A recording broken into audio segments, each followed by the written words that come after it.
So, Alex, what are the advantages of hiring someone in recovery?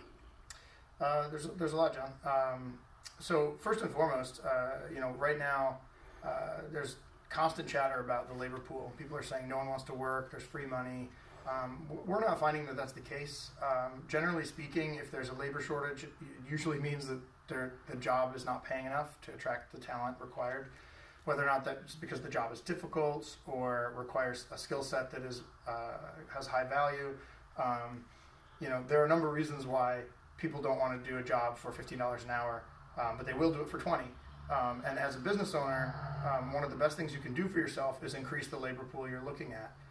And looking at people who are in recovery or have other issues in their life and being willing to be flexible with them when possible actually reduces your overall labor cost, because you'll find that people are happy to work for $15 an hour when they have the ability to call in when they have issues at home without losing their job, where if they had to do that and were not able to call in and say, oh, I have to take care of my kid without losing the job, you need to pay them 20 or 22 so that they could afford more consistent child care.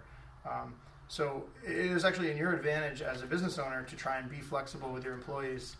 It gives you a larger number of people to hire. And frankly, a lot of your competition in the labor market aren't willing to hire people with any sort of issues, be that transportation, family care, or recovery. They may have to go to counseling, have to go to court. Being flexible on those sort of things will give you access to people who are very, very productive when they're able to get to the office or when they're able to get to work.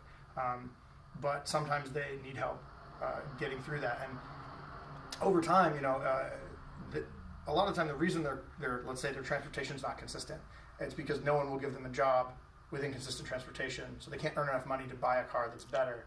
And you'll find that after a few months, someone who could only show up 3 or 4 days out of the 5 that you would have liked to hire them, once they've worked with you for a few months and earned some money, and they feel secure spending that money on an investment because they trust you are going to continue employing them, even if there are small issues, they will then go buy a car. And now you have someone with reliable transportation who trusts you and feels like you've treated them well and better than other people will.